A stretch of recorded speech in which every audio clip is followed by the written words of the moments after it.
제가 읽어보니까 대략적인 정보는 맞는 것 같은데요. 좀 세세하게 따지면 사실에 비해 설명이 충분치 않은 부분도 있긴 합니다. 뺨, 턱 부분의 주름을 개선해준다고 하는데 실제로 안면 거상술을 받으면 그런 부분이 있고요. 팔자주름과 까지도 개선해주는 효과가 있습니다. 안녕하세요. 정경인 원장입니다. 나무위키 다들 아시죠? 집단 지성의 표본과 같은 곳으로 수많은 주제들에 대한 지식을 얻을 수 있는 점이 가장 큰 장점으로 꼽힙니다. 저도 정보를 찾기 힘든 정보들은 나무위키에서 자주 찾아보는 만큼 애용하고 있는 페이지도 있기도 하죠. 하지만 검증되지 않는 사실들도 일부 존재하는 만큼 반드시 크로스 체크를 통해 사실 확인도 해주셔야 하는 단점도 있습니다. 그래서 오늘은 안면거상 나무위키 페이지를 함께 살펴보면서 그곳의 정보들을 살펴보는 시간을 가져볼까 합니다.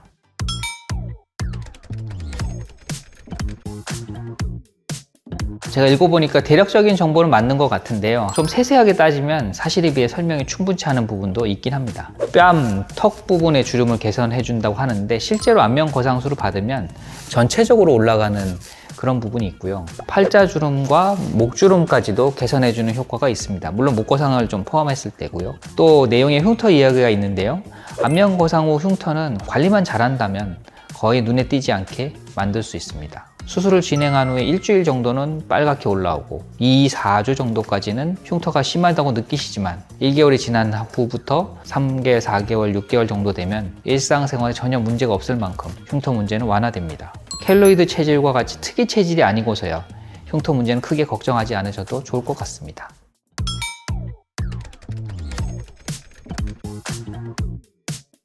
목적.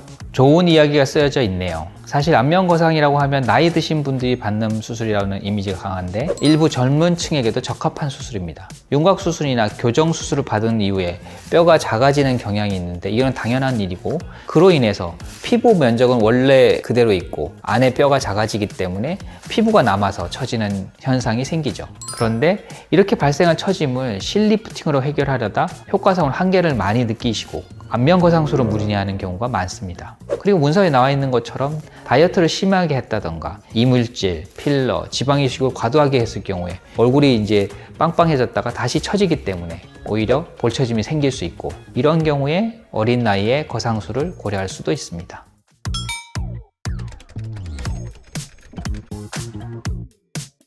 수술 방법은 예전 안면 거상 수술법 위주로 작성된 것 같습니다. 조금 수정이 필요한 거 보이는데 물론 문서에 적힌 내용도 틀린 내용은 아닙니다만은 요즘 안면 거상술은 피부만 당기지 않습니다. 피부 플러스 스마스층까지 당겨줌으로써 지속력도 오래 유지하고 흉터, 붓기 이런 부분들을 최소화하는 데 주력하고 있죠. 그래서 여러분들께서도 안면 거상술을 받으시기 전에 고려해야 될 것이 바로 스마스층을 당겨주는지에 대한 여부입니다. 스마스층을 건드지 않고 피부만 당겨서 수술을 진행하는 경우에는 피부가 금방 처지고 흉터, 붓기가 오래 남고 커지기 때문에 부작용이 많은 그런 현상이 생길 수 있기 때문입니다. 그래서 개인별 얼굴형과 피부 특징을 고려해서 스마스 안면 거상술을 시행해주는 병원을 찾으셔야 합니다.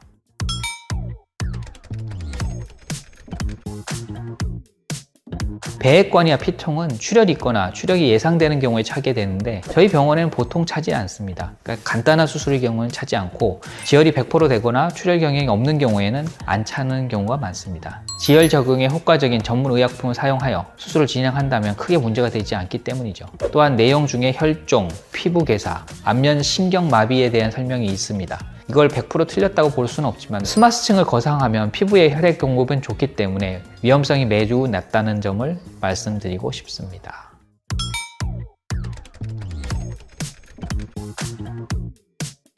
주의사항의 경우에는 수면을 취할 때 머리를 높게 하라는 건 정말 좋은 내용인 것 같습니다. 이론적으로 중력 때문에 세워서 자면 제일 좋지만 그렇다고 해서 잘 수가 없기 때문에 머리를 세워주는 정도로 해주시면 혈액과 붓기가 중력 때문에 아래로 내려가는 현상을 이용해서 회복 속도가 빠르게 유도하는 그런 원리입니다. 때문에 저도 환자들에게 항상 수술 후에 높은 베개를 이용하라고 권장하고 있습니다.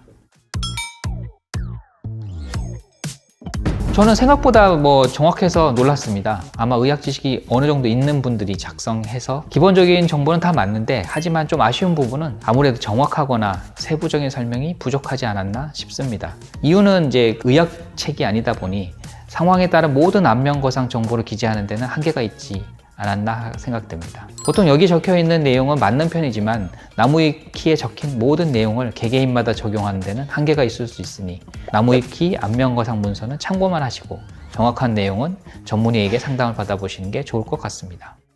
오늘은 나무위키에서 찾아본 안면거상 정보에 대해 리뷰해보는 시간을 가져보았습니다. 물론 인터넷에서 얻은 정보가 모두 틀렸다고 단정 짓는 것은 한계가 있습니다. 하지만 개개인마다 다른 의학 정보가 적용될 수 있기 때문에 인터넷 정보는 맹신하시면 위험해질 수 있습니다. 가장 정확한 방법은 인터넷 정보는 참고하시고 담당 전문의에게 상담을 받는 것입니다. 만약 노화나 기타 다른 이유로 안면거상을 고민하고 계신다면 혼자 인터넷 검색하시고 정보를 찾기보다는 병원에 내원하셔서 나에게 맞는 제대로 된 치료 정보를 얻으시길 바라겠습니다. 지금까지 정경인 원장이었습니다. 감사합니다.